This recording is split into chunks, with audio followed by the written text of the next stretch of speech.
Bonjour à tous, bonjour à toutes. Je suis vraiment très heureuse de vous accueillir ici aujourd'hui, donc au salon SME. Avant de démarrer, donc on va travailler sur savoir un petit peu comment trouver des clients rentables au prix de votre valeur, et on va s'aider de LinkedIn, entre autres. Avant de démarrer, j'aimerais juste un petit peu savoir si vous avez pu prendre de bons contacts au salon. Est-ce que vous avez pu trouver un certain nombre d'éléments? Oui. C'est satisfaisant. Parce qu'en fait, de mon côté, j'ai beaucoup parlé avec un certain nombre de personnes ce matin, dont une personne qui peut-être est dans l'assistance, qui s'appelle Isabelle, et qui me disait, comme beaucoup de freelance aujourd'hui, c'est de se dire, finalement, je cours partout, je fais beaucoup de choses, j'ai beaucoup d'expérience. Et donc, écoutez, je vais démarrer justement avec le petit zapper, comme ça je vais pouvoir me promener avec vous. Voilà. Donc si vous avez, on va dire, 10 ans, 20 ans, 30 ans d'expérience professionnelle, vous êtes peut-être comme Isabelle, que j'ai vue tout à l'heure, mais bon, il y avait d'autres personnes, Laurence, voilà, donc d'autres personnes qui, en réalité, ont tellement de compétences, aujourd'hui on dit slasheurs, ont tellement de compétences, d'expertise, qu'ils ne savent pas vraiment, en fait, comment faire pour pouvoir avoir une offre qui, véritablement, fait en sorte que les clients vous identifient avec une vraie valeur et qu'ils ne vous achètent pas, et c'est là, en fait, tout le sujet, qu'ils ne vous achètent pas du temps, mais qu'ils achètent vraiment votre valeur et la transformation que vous êtes capable, parce que vous avez beaucoup d'expérience, que vous êtes capable d'apporter à vos prospects. Donc en fait, voilà, on a cette tête de puzzle. Et du coup, qu'est-ce qu'on fait? On fait un site web, on fait une offre, on fait du réseautage à tout va, on fait de la pub pour certains, ou on recherche des partenaires, on va des logos, on va dans tous les côtés. Et un petit peu, en fait, on se dit, c'est un peu comme une bouteille à la mer. Mon chiffre d'affaires ne décolle pas. Pourtant, je fais tellement de choses, j'ai fait tellement de choses dans ma vie professionnelle, ma vie personnelle. Et pour autant, ça ne décolle pas. Est-ce que ça vous parle? Est-ce qu'il y a un certain nombre de personnes qui se reconnaissent dans cette situation-là? Oui? Ok? Alors, du coup, aussi, on va vers le bouche à oreille. On se dit, voilà, je vais aller travailler le bouche à oreille. Sauf que le problème, c'est que le bouche à oreille, c'est complètement aléatoire. Je ne cible pas les personnes que je vois, que je rencontre quand je fais du bouche à oreille. Et donc, du coup, qu'est-ce qui se passe? Je fais de l'offre sur mesure, en fonction des personnes, et je fais le grand écart. Bon, je ne peux pas faire plus. Donc, du coup, on s'épuise. On est complètement épuisé. C'est pour ça qu'on parle beaucoup de burn-out. Et je dirais qu'en réalité, je vais me présenter quand même un petit peu, parce que je vous parle de tout ça, là, je vous agresse, à vous parler de tous vos problèmes. Mais j'ai eu l'extrême privilège de faire un super burn-out. Et de surtout, parce que ça fait 30 ans en fait que je suis consultante. Et ça fait 7 ans que je coach des freelances. Et dans les 20 premières années de ma vie de consultante, j'ai eu l'extrême privilège de vivre 4 crises. Mais alors 4 grosses crises. Sectorielles, personnelles, qui n'a pas vécu de crise personnelle? Qui fait que du coup, on se remet complètement en question. Qui suis-je? Où vais-je? D'où viens-je? Et donc du coup, on doit se repositionner à chaque fois. Et puis alors, la plus belle crise qu'on ait pu avoir, bien avant le Covid, et on n'en parle pas assez, c'est la crise de 2009. Est-ce qu'il y a certaines personnes qui se rappellent un petit peu de ce que vous avez pu vivre pendant la crise de 2009. Je vois Marie-Odile, on a parlé tout à l'heure, et voilà. Et cette crise de 2009, en tous les cas pour moi, je vous assure, elle a été sanglante. Alors je pèse mes mots, parce que en plus, non seulement, eh bien, c'est la crise de 2008, après 2009, je me suis retrouvée à faire seulement 10% de mon chiffre d'affaires, alors qu'au début 2009, c'était génial, j'avais tout mon chiffre, c'était super. Et puis, paf, tous les clients disparaissent. Et puis, j'étais en pleine séparation. Bah oui, parce que la loi des séries, c'est mieux quand même. Hein. Et donc, du coup, à un moment donné, je me suis retrouvée à l'hôpital. Voilà. C'est pour ça que, du coup, je me suis dit, plus jamais ça. Et le jour où j'étais à l'hôpital, je vous assure que je me suis dit, si jamais je m'en sors, si j'arrive à retrouver le confort financier que j'avais, si j'arrive à vraiment aider mes enfants qui étaient adolescents, parce qu'en plus, il y avait l'adolescence, alors, la totale. À ce moment-là, je me suis promise que j'allais consacrer le reste de ma vie professionnelle à aider tous ceux qui peuvent potentiellement vivre ce genre de choses. C'est-à-dire, en fait, se retrouver à repartir à zéro. Et c'est ça, en fait. C'est que du coup, quand on repart à zéro après la crise, comme la crise de 2009, il n'y a pas de réseau, il n'y a plus d'offres, il n'y a plus... on change de secteur. J'ai changé 4 fois de secteur, 4 fois de métier, mais toujours avec une ligne directrice correcte. Mais je l'ai cherchée, cette ligne directrice. Alors du coup, avec ça, j'ai créé une méthode qui s'appelle la méthode vitale. Et on va détailler les 3 premières étapes aujourd'hui. Vous démarquez, impactez et transformez. D'accord ? Et ensuite, les 2 autres sont liés à votre croissance et à accélérer votre autorité. Donc, vous démarquez, et la particularité, parce que c'est bien beau de se démarquer, voilà, j'ai trouvé mes différences, j'ai trouvé ce qui me fait que je... Mais bon, on est tous avec son papier, super. Mais comment je trouve les clients maintenant ? C'est génial de savoir qui on est. Eh bien justement, on va aller voir comment est-ce qu'on peut se démarquer en recrutant vos prospects. C'est-à-dire, on fait une pierre deux coups. On se démarque, on trouve sa différence et en même temps, on va aller trouver les prospects. Et les bons prospects. Parce que sinon... Oups, je spoil tout là. Au secours. Vous avez rien vu, hein ? Qu'est-ce que c'est que cette histoire ? J'arrive plus à revenir. Ça marche plus. Oh. Attendez. Non.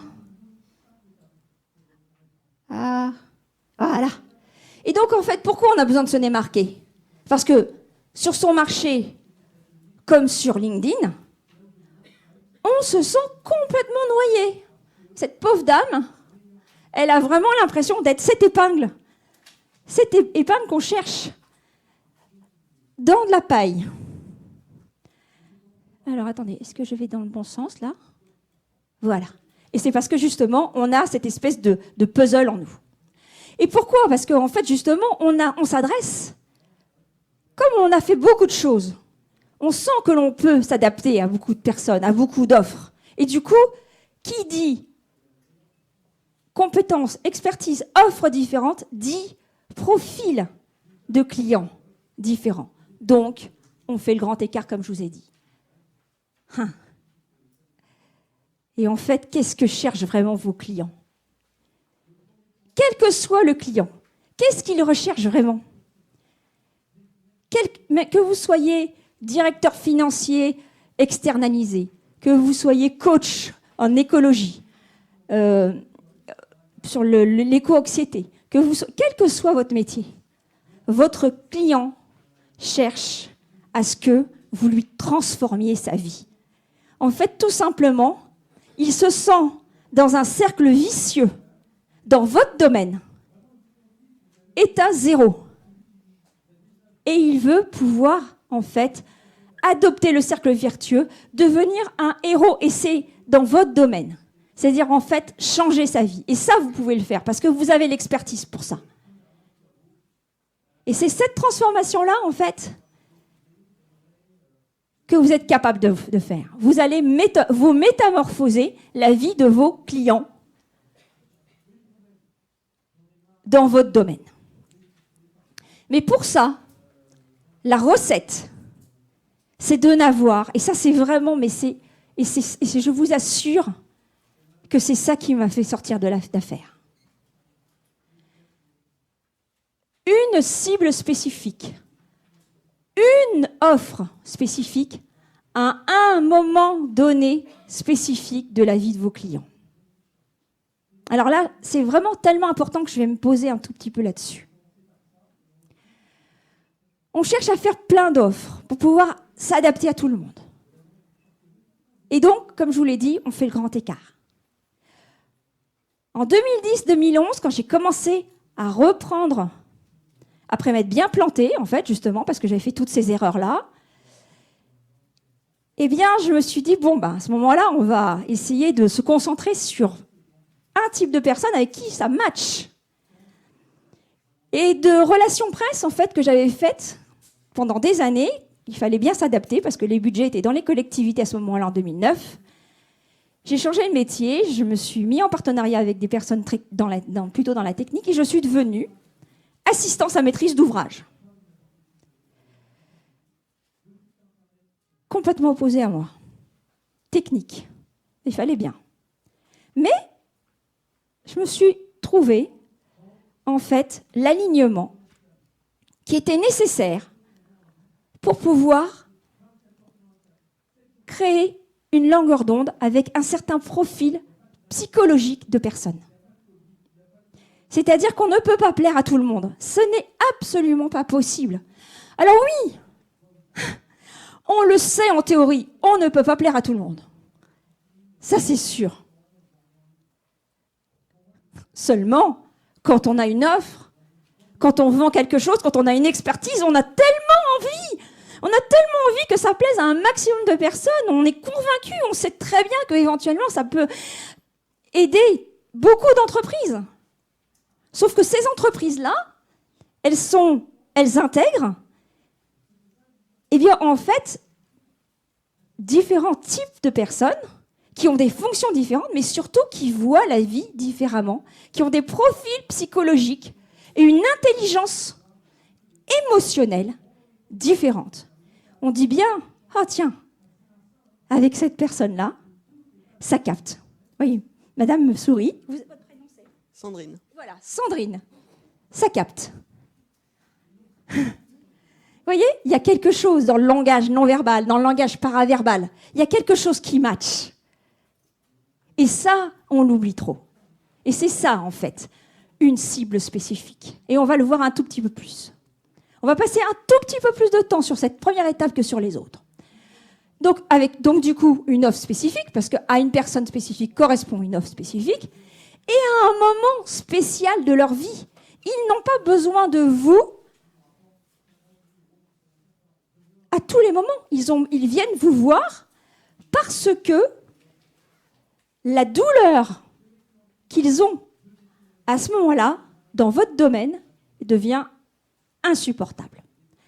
Alors, on va se creuser un tout petit peu. On va s'intéresser un petit peu à ce qu'il y a dans notre petit cabessa, là. Notre petit cerveau, là, qui, entre parenthèses, est tellement puissant qu'on le néglige. 86 milliards de neurones. Je ne sais pas si vous voyez, on est tous dotés de la même chose. Après, ça dépend comment on s'en sert. Donc, en réalité, notre cerveau ne veut qu'une seule chose. C'est résoudre ses problèmes. Vous, moi, votre client, votre prospect, en boucle, tous les jours, on s'intéresse à nos affaires, nos relations, nos finances, notre santé. Et on veut résoudre ces problèmes-là. Et donc forcément, eh bien, votre prospect aussi. Et la seule chose qui l'intéresse, c'est surtout que, bon sang, dans votre domaine, vous l'aidiez à enlever son épine dans le pied parce que ça fait mal. Est-ce que vous avez déjà essayé de faire une simple balade avec une épine dans le pied, un caillou dans le pied? Eh bien, c'est pas beau. Donc, votre mission par rapport à vos prospects, et c'est à ce moment-là qu'ils vont venir, c'est de leur faire prendre conscience que vous êtes la personne qui est capable de leur enlever la douleur urgente dont ils ont conscience. Une duc. Bon, normalement, c'est un, mais là, c'est une. Et ce duc, cette duc, douleur urgente, consciente, c'est à ce moment-là qu'ils vont acheter vos services ou vos produits. Tant qu'ils n'ont pas conscience que ça les empêche de vivre, et tant que ça n'est pas urgent, on peut s'en passer parce qu'on a tellement d'autres choses à voir. Vous voyez ?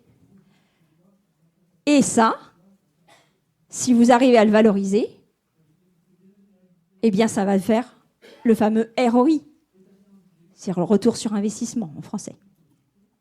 D'accord ? Et c'est ça votre mission. Et c'est là que vous trouvez des clients. Alors, je vous donne un petit exemple d'un de mes adhérents. Et j'ai pris exprès un exemple qui n'est pas du tout dans l'entrepreneuriat pour vous montrer que même là, on peut y arriver. C'est une personne qui travaille dans une mairie, qui est spécialisée dans les litiges dans le droit du travail. J'aide les agents du service public. Sauf qu'en plus, sa spécialité, c'est que, son expertise, c'est que, en fait, c'est un pro de la psychologie transactionnelle. Rien à voir avec le droit du travail. C'est un slasher. J'aide les agents du service public victimes d'incidents de vie contraints d'arrêter leurs fonctions à cause de maladies, divorces, accidents, qui se sentent mis sur la touche, à reprendre leur carrière dans les meilleures conditions. Donc en fait, il prend les gens d'un point A à un point B, il transforme leur vie, ils ne se ont pas confiance en eux, ils sont en conflit avec leur hiérarchie, et grâce à ses compétences de droit du travail, mais aussi grâce à ses compétences de psychologie transactionnelle, il a un positionnement et il trouve des clients. Ce qui leur permet de surmonter tout litige potentiel, de reprendre confiance en eux et d'équilibrer leur vie pro et perso en redonnant du sens à leur vie. Et tous vos prospects, ils ne cherchent que ça. Vous êtes là. On a tous vécu cette super crise du Covid. Ouais, super. Et du coup, on en a marre. Et pourquoi on est là aujourd'hui réunis ? C'est qu'on en a marre de n'être que et exclusivement à distance. Ça fait tellement du bien là de se voir en chair et en os. Du coup, on cherche du sens. Et partout, en fait, vos clients, vos prospects, ils cherchent du sens. Et alors, voilà. Et quand je vous disais, en fait, que ça match, c'est que cette transformation-là, elle va se faire qu'à partir du moment où, alors on va reparler un peu de neurosciences, à partir du moment où il y a une connexion de neurones, ce qu'on appelle les neurones miroirs, qui sont entre autres, parce que depuis quelque temps on a prouvé que ce n'était pas que ça, qui sont entre autres responsables de la convivialité, que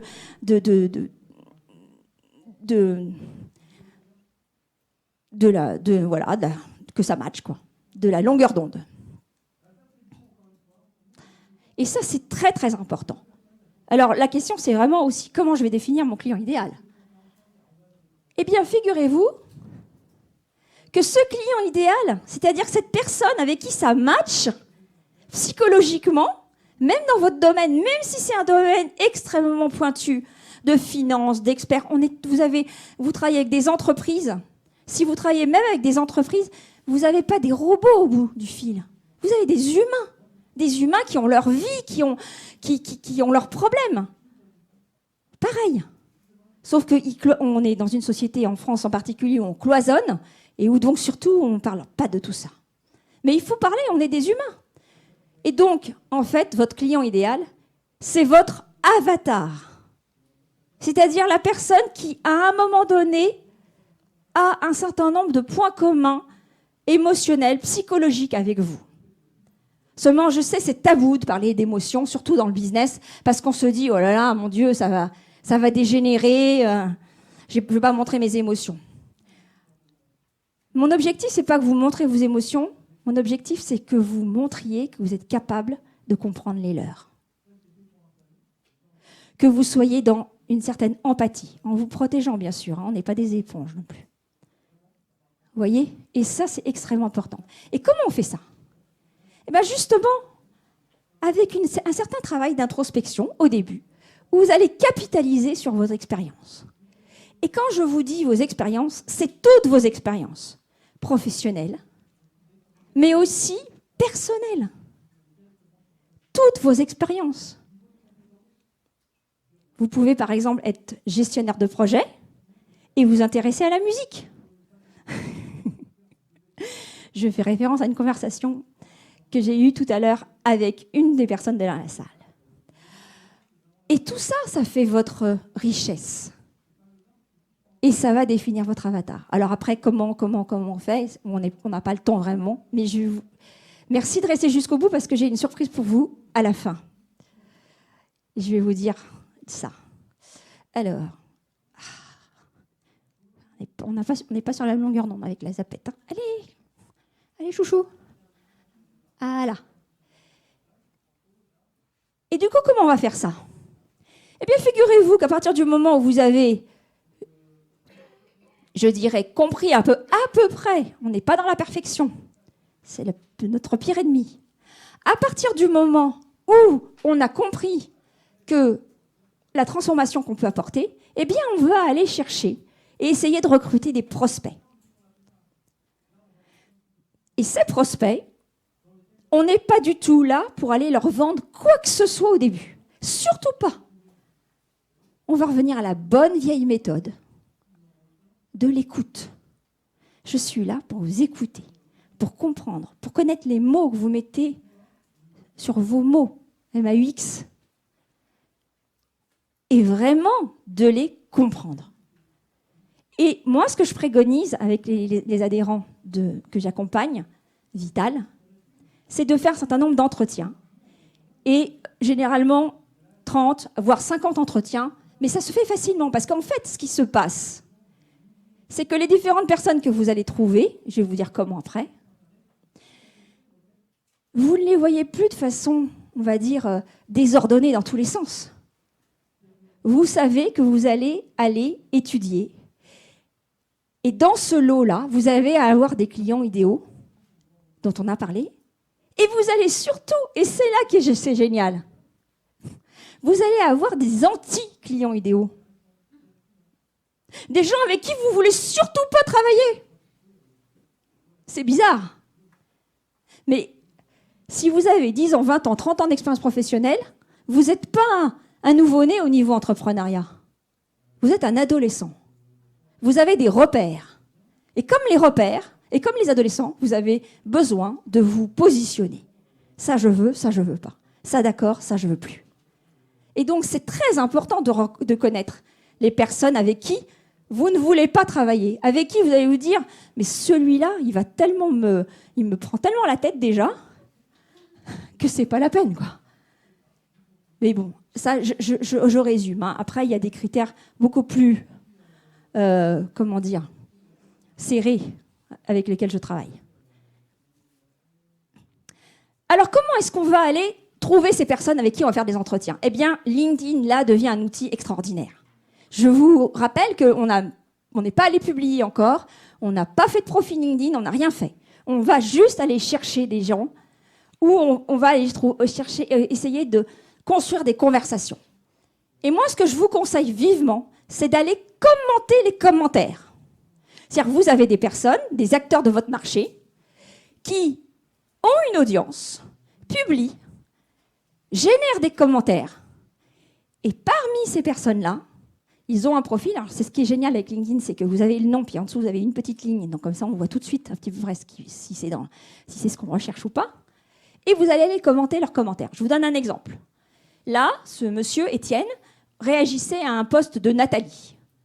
J'ai fait un commentaire Et alors après, il se trouve que ce monsieur après, on s'est justement contacté, donc je trouve que c'est vraiment un bon exemple. Et j'ai commenté, en fait, j'ai complété en fait son commentaire. Mais vous allez commenter le commentaire dans le sens de ce qui vous anime. En l'occurrence, je parle d'entrepreneuriat, alors que le sujet n'est pas du tout, enfin, pas exclusivement là-dessus. Vous voyez, ça ne vient pas comme un cheveu sur la soupe, il faut que ce soit fait de façon délicate et avec tact. Allez, voilà. Donc, à partir du moment où vous avez justement vos entretiens, vous allez pouvoir définir ce fameux profil psychologique de votre client idéal. Et si vous êtes en contact avec des anti-clients idéaux, encore une fois, c'est une bonne chose aussi. Donc, un client idéal, une offre irrésistible, et on va se permettre, et on va s'offrir le luxe de se dire, l'offre que je vais proposer, elle va être d'abord irrésistible parce que comme j'ai défini exactement le profil des personnes, quand je dis profil psychologique, évidemment, c'est en complément de ce qui existe déjà, c'est-à-dire la catégorie socio-professionnelle, la fonction, etc. C'est pas l'un remplace l'autre, c'est ensemble. OK ? Et donc, du coup, vous savez exactement comment, ce dont ils ont besoin, les mots qu'ils utilisent pour ça, et parce que vous avez beaucoup d'expérience, vous allez en fait façonner au sein de votre expérience, vous allez sculpter votre offre. Et on va se permettre de se dire qu'elle va être bêta-test. Parce que la perfection n'existe pas et que surtout, on ne va pas se mettre la pression. Donc, on verra bien ce qui se passe. Déjà, on a avancé. Vous êtes d'accord avec ça ? La perfection, à la poubelle. C'est bon pour vous ? Non, mais franchement, c'est tellement important, parce que ça nous bloque. Je vous assure, je suis passée par là. Et donc, du coup, voilà, on façonne. Est-ce que ça vous parle tout ça pour l'instant ? Oui ? Ok. Et donc, ce qu'on va chercher maintenant, c'est le moment spécifique. Je vous l'ai dit tout à l'heure, le moment spécifique, c'est au moment où ils ont vraiment la douleur urgente, consciente. D'accord ? Donc là, on est fait notre première étape, on a notre client idéal, catégorie socio-professionnelle, ça c'est évident, notre profil psychologique, ok ? Et on a aussi notre offre spécifique qui va comme un gant à ce client idéal. Et on veut aller plus loin, on veut lui donner envie en fait, pas forcément encore d'acheter, mais au moins de s'intéresser à nous. Et on a fait 30 entretiens, c'est pas rien. Et on les a ciblés parce qu'on est allé voir, on sait quelle transformation on veut apporter, donc on est allé voir sur LinkedIn. Et quand je dis LinkedIn, ça peut être des acteurs de votre marché qui ont écrit un bouquin, et il y a des commentaires sur Amazon, ça peut être sur le web, ça peut être des groupes Facebook, voilà. On n'est pas sectaire, On prend ce qui se passe. Et donc du coup, maintenant que vous avez eu ces contacts-là, eh bien on va aller impacter sur LinkedIn, pour dire à ces personnes-là, mais je vous ai entendu. Et voilà ce que je vous propose. Et alors, en fait, l'objectif, c'est de travailler votre valeur perçue. En fait, LinkedIn vous sert de preuve sociale. Ça fait partie des 5 facteurs de décision qu'un neuroscientifique qui s'appelle Anthony Damasio, c'est ça, c'est loin, en fait, a conclu pour pouvoir dire quels sont les facteurs comment dire, faire en sorte que provoquer la décision. Voilà. Travaillez votre valeur perçue. Que dans les yeux des autres, ils voient votre expertise.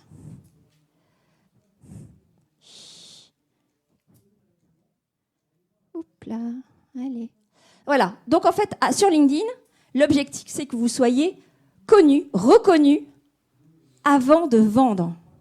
Donc il est hors de question. Alors franchement, là, on se regarde dans les yeux. Dans les yeux. Il est hors de question de se servir de LinkedIn comme une plateforme pour pousser ses offres. Est-ce que vous avez envie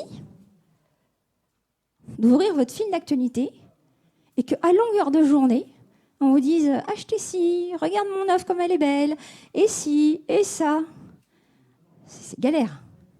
On n'a pas envie de ça. Nous, ce qu'on veut, c'est du contact, c'est des échanges, c'est de la conversation. Et bien, les gens, c'est pareil.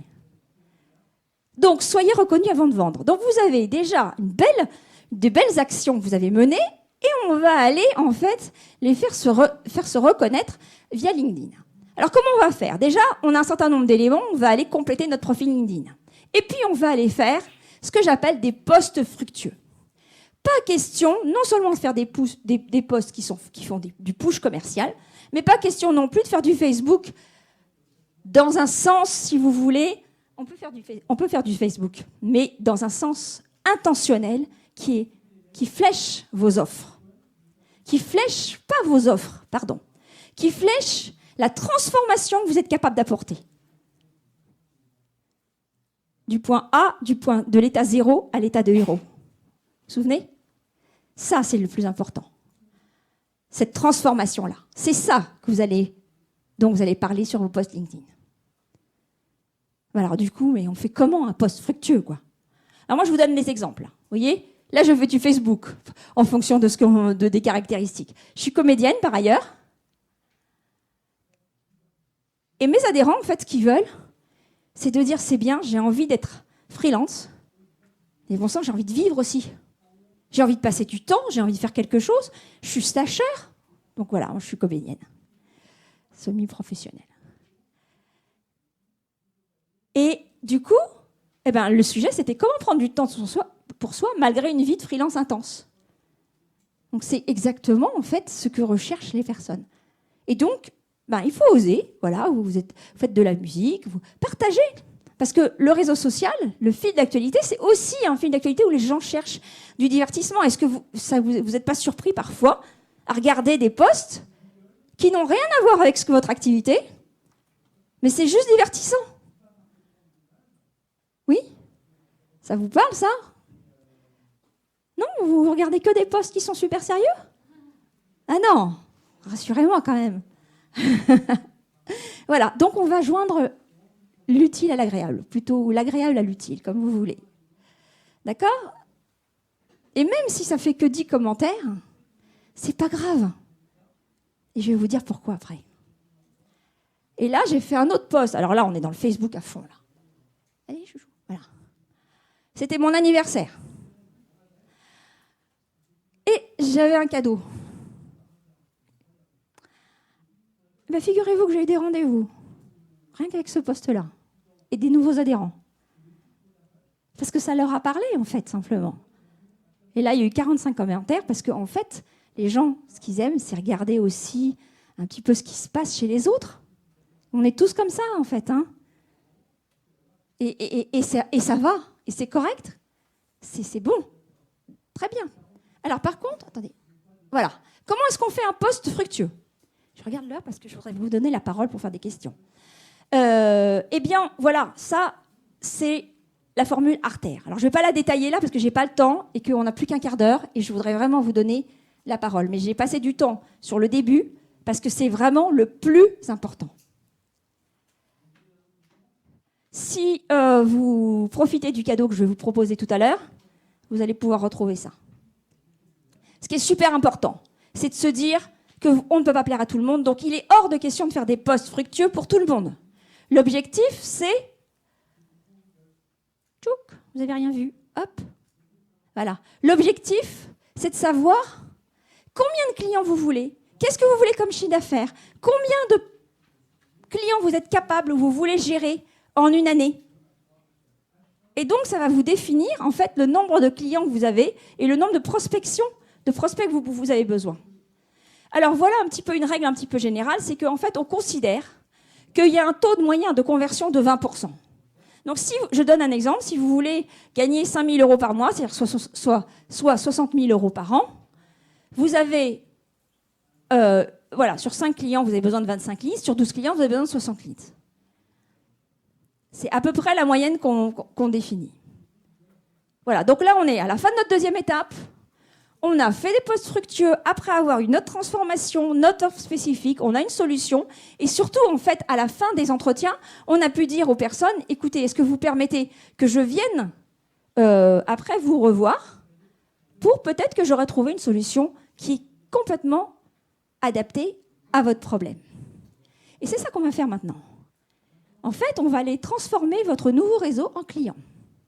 En fait, la vente, c'est tellement simple dans la mesure où c'est juste un échange avec des personnes avec lesquelles, en fait, qui ont les mêmes valeurs que vous, qui sont alignées à vous et qui vous comprennent et que vous comprenez. Et comment on va faire ça? D'abord, on va créer des scénarios d'engagement pour faire le lien entre vos postes avec les entretiens et pour pouvoir avoir de nouveaux rendez-vous. A priori, vous avez passé du temps avec ces personnes sur ces 30 entretiens.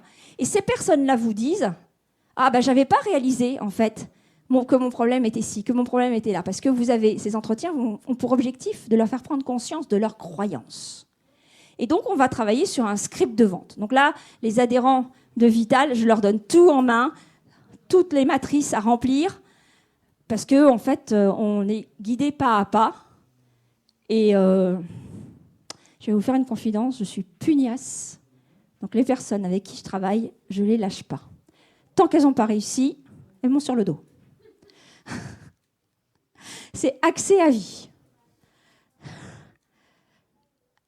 Alors on est toujours avec notre transformation. Et c'est ça, en fait, qui va venir être le plus important pour... eh bien, en fait, ça va être l'objet de tout votre rendez-vous de vente.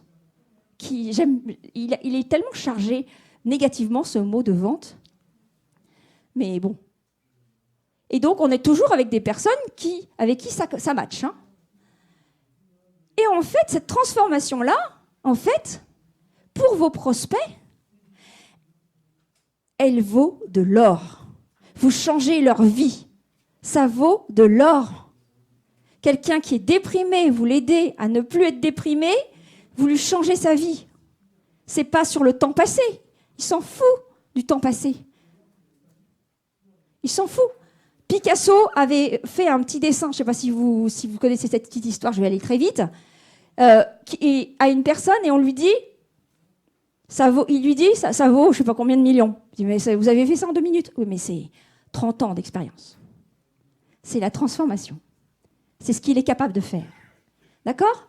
Donc, on arrête de se faire payer exclusivement au temps passé. Stop. Voilà. Vous voyez, je ne me rappelais plus de la slide, mais je suis tellement imprégnée de ça que... Voilà. Alors là, on va vite passer. Vous allez retrouver ça sur une newsletter de LinkedIn. Il y a beaucoup de choses que vous allez retrouver sur les newsletters de LinkedIn. En fait, là, je vous ai résumé tous les... Si vous prenez ça en photo, si vous voulez, parce que je voudrais vraiment prendre du temps pour vous laisser la parole, si j'espère qu'on aura du temps. Les différents modes de rémunération, leurs avantages et leurs inconvénients. C'est-à-dire que globalement, en fait, votre temps n'est pas extensible. Il y a un plafond à un moment donné. C'est pas possible. D'accord? Donc, vous ne pouvez pas avoir une rémunération exponentielle si vous n'êtes que sur le temps. C'est pas humain. Moi, je suis vraiment agacée, révoltée par un certain nombre de choses parce qu'il y a des standards qui circulent et c'est pas possible, quoi. Sinon, on s'isole, enfin... C'est bon, je change le slide. Voilà. Donc là, on arrive à la fin des 3 étapes. J'ai essayé d'être... je suis bavarde, alors je suis trop longue, désolée. Alors, ce que je vous propose maintenant, je vais résumer très très rapidement. Oui, c'est... Vous avez pris des contacts, vous avez recruté des prospects avec 30 entretiens. Vous avez trouvé parmi ces 30 personnes un certain nombre de personnes avec qui vous pouvez vraiment, que vous pouvez transformer avec dans votre domaine. Vous avez capitalisé aussi sur un certain nombre de choses dans votre vie. D'accord? Et qui plus est, vous êtes allé sur LinkedIn, vous avez fait des posts fructueux, vous avez gagné en preuve sociale, et ces personnes-là, vous leur avez dit, écoutez, merci d'avoir partagé tout ça, j'ai pu justement partager un certain nombre de solutions, est-ce que ces solutions peuvent vous intéresser? C'est rare que les gens vous disent non. Parce que vous avez créé un lien de confiance. Et ce lien de confiance, ça vaut de l'or. Pour eux, pour vous. Et puis simplement, ça nous fait lever le matin, quoi. OK ? Donc ça, c'est les 5 étapes. Donc, vous allez pouvoir le retrouver. En fait, alors ça, c'est... Oui, alors voilà, moi, ce à quoi je m'engage, c'est de vous faire trouver des clients en 120 jours. Et après, c'est accès à vie. Mais de toute façon, vous allez pouvoir trouver tout ça. Ah, voilà. En fait, c'est ça mon cadeau. C'est que, en fait, de façon basique, je vous offre 30 minutes de coaching. Donc, avec ce QR code, vous pouvez prendre rendez-vous sur les créneaux qui sont réservés. Et pour vous remercier d'avoir été là, de m'avoir écouté, de m'avoir supporté, je vous offre 30 minutes de plus. Elle n'est pas belle, la vie ? Et donc, je vous assure qu'en 1 heure, alors ça va se faire en 2 fois, je vous assure qu'en 1 heure, on a le temps de voir vos problématiques et le plan d'action qui pourrait vous convenir. Voilà. Bon, vous allez pouvoir voir des témoignages en essayant de voir un petit peu, mais c'est qui cette nana qui nous a pris la tête pendant 45 minutes. Est-ce que vous avez des questions ? Parce que je crois que le temps, il n'y en a plus beaucoup de temps. Je suis tout oui à vos questions.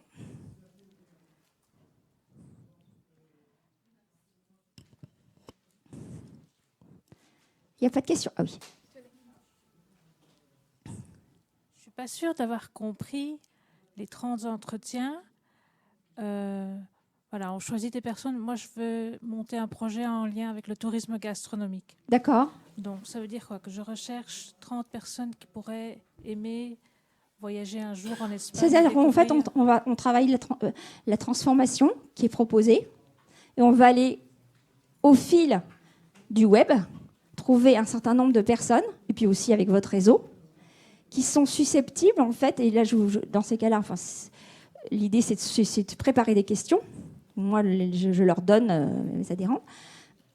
Et pour pouvoir vraiment, en fait, faire en sorte, dans ces entretiens-là, qu'on leur fait sortir, en fait, leurs croyances, leurs faux obstacles, ce qui les gêne, en fait. Parce que parfois, on se dit « Ah oui, j'ai besoin de faire un site Internet pour pouvoir trouver des clients. » Enfin non, on n'a pas besoin de faire ce site Internet pour trouver des clients aujourd'hui. C'est chronophage, c'est énergivore. On peut démarrer à trouver des clients avant de faire un site Internet. Vous voyez ? C'est une fausse croyance. Et ces clients, vous allez les trouver sur le web. Commentez les commentaires. Essayez de trouver les gens qui peuvent, en fait, qui réagissent, voilà, pour répondre à votre question. Les gens qui réagissent à votre problématique. Les gens qui sont sur votre problématique et qui posent des questions à d'autres personnes, à d'autres acteurs de votre marché, sur la douleur que vous avez identifiée, ou en complément de ce que vous avez identifié. Donc, par exemple, si j'ai identifié la charge mentale, oui.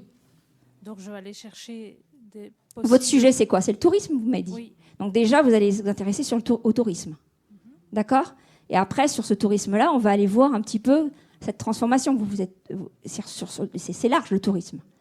Oui, mais justement, j'avais identifié un des problèmes qui était d'aider ces personnes-là qui subissent des pressions sociales, la charge mentale, et à travers un voyage, ça allait les aider justement à... D'accord. Là, vous êtes en train de comment dire, de mettre votre solution avant les entretiens. Vous voyez ce que je veux dire ? Notre objectif, il n'est pas d'aller chercher confirmation de ce qu'on veut faire. Mais c'est là que je n'ai pas bien compris votre... Donc, c'est chercher 30 personnes avec qui on va discuter, qui vont vous parler vraiment de leurs problématiques dans votre domaine. Dans le domaine du tourisme. Dans le domaine du tourisme. Pourquoi ? Comment ? Qu'est-ce que vous avez essayé pour le faire ? Qu'est-ce qui a fonctionné ? Qu'est-ce qui n'a pas fonctionné ? Et vous allez les voir si vous avez déjà une idée de solution. Et l'idée, c'est de les écouter, savoir vraiment quel type de solution peut être construite à partir de ce qu'ils vont dire. Je n'ai pas le temps de rentrer dans les détails. Mais dans ces cas-là, je vous invite à si vous voulez.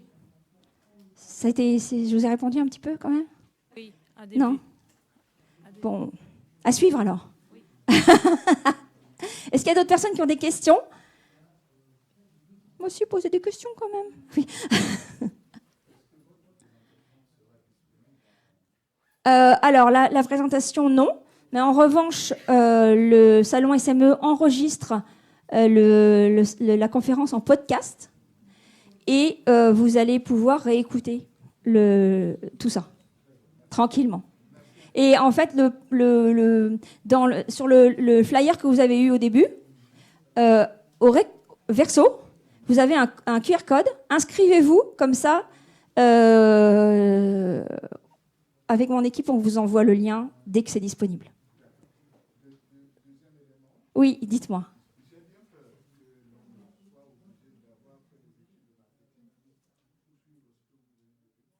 Ah, pas du tout. Ah non.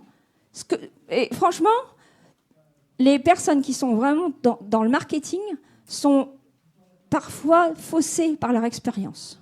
Je préfère à la limite que les gens ne connaissent rien. C'est beaucoup, beaucoup plus simple. Bon, enfin, si vous êtes en marketing, on peut en parler quand même, mais bon. C'est plus compliqué. Je vous avoue que c'est plus compliqué parce que vous partez forcément avec des croyances, des obstacles et des choses comme ça, et c'est plus simple, c'est plus compliqué. Là, sincèrement, est-ce qu'il y a d'autres questions? Oui, sur le flyer. Comment? Ah oui, d'accord, une flyer. Okay. Oui, madame. Bonjour madame. Oui. Comment faites-vous pour délimiter le profil des personnes que vous allez commenter? Par exemple, je recommence, excusez-moi. Comment faites-vous pour choisir les commentaires de posts que vous allez commenter? Alors, déjà, on a fait un travail sur le fait de capitaliser sur son expérience et sur la transformation qu'on peut apporter. On a déjà une expérience, on se pose déjà cette question-là de façon un peu introspective. D'accord? Il faut bien avoir démarré par quelque chose. OK? Ensuite, ça veut dire qu'on a une intuition à peu près de quel type de problème est recherché. OK? Et c'est dans les commentaires que d'autres personnes peuvent poser sur LinkedIn, sur Facebook, sur Instagram, enfin voilà, peu importe. Moi, je travaille beaucoup sur LinkedIn. Alors, ces personnes-là vont, c'est ce que je disais à madame tout à l'heure, en fait, vont parler de leurs problèmes, vont poser des questions à d'autres acteurs du marché. C'est pas ça? Parce que du coup, à partir du moment où vous rentrez en conversation avec eux, parce que vous commentez ce qu'ils disent, vous répondez à une question, vous commentez, d'accord? À partir de là, il y a une conversation qui s'engage. Allez-y. Mais comment faites-vous pour choisir les posts? Les posts? Non, les posts, oui, dont vous allez commenter les commentaires. Oui, alors parce que vous disiez un moment, vous disiez un moment qu'il fallait choisir une population en fonction de son CSP et de son profil psychologique. C'est ça. Voilà, donc vous allez aborder LinkedIn en vous disant, voilà, je vise tel type de personne. Alors, comment faire pour que le type de personne que vous visez corresponde au poste que vous trouvez? Alors déjà, c'est quelque chose dont je ne vous ai pas parlé, mais on fait un petit bilan des acteurs du marché. À partir de ces noms-là, il y a des conférenciers, il y a des gens qui écrivent des bouquins et qui sont sur votre marché. D'accord? Donc là, eux, ils communiquent sur leurs produits. D'accord? Ensuite, je vous ai dit tout à l'heure, vous n'allez pas tomber sur le profil psychologique idéal. Et tant mieux. Et tant mieux. D'accord? Après, c'est aussi un petit peu la sérendipité. Sérendipité, oui. Je sais pas, j'ai dû me tromper dans le mot là. Mais... c'est clair pour vous? Oh, oui, je vous en prie. Oui. Par rapport à LinkedIn, effectivement, j'ai deux petites questions. Je vous en prie. La première, c'est est-ce que vous nous conseillez de créer du contenu sur LinkedIn, un peu comme à l'instar d'un blog? Est-ce que en fait, effectivement, est-ce que c'est une démarche pertinente de le faire? Oui. Ça, c'est la première question. Oui. Et la deuxième question, c'est pour la republication des posts. Ça se fait beaucoup. Quel est votre avis là-dessus, en fait? Ah, alors, première question, oui, le contenu, je vous ai parlé de posts fructueux, vous voyez? C'est vraiment, on crée du contenu. Et on crée du contenu dans une direction. Même si vous créez des contenus en faisant du personal branding, c'est-à-dire marque personnelle, et c'est ce que j'ai fait, là, vous avez vu, sur l'anniversaire, d'accord? Ou même sur... OK, mais on va dans un certain... Enfin, si vous voyez les posts, vous allez voir en fait que en fait je parle du business model. On peut trouver du temps parce qu'on a un business model. Je reviens toujours au pourquoi de ce que je fais. On s'éparpille pas. Ça répond à votre question? Donc oui, le contenu 2 fois par semaine sur LinkedIn, c'est bien, par exemple, si on peut. 1 fois, c'est bien aussi, mais pas. Enfin voilà, il faut avoir une régularité. Republier, oui, mais oui.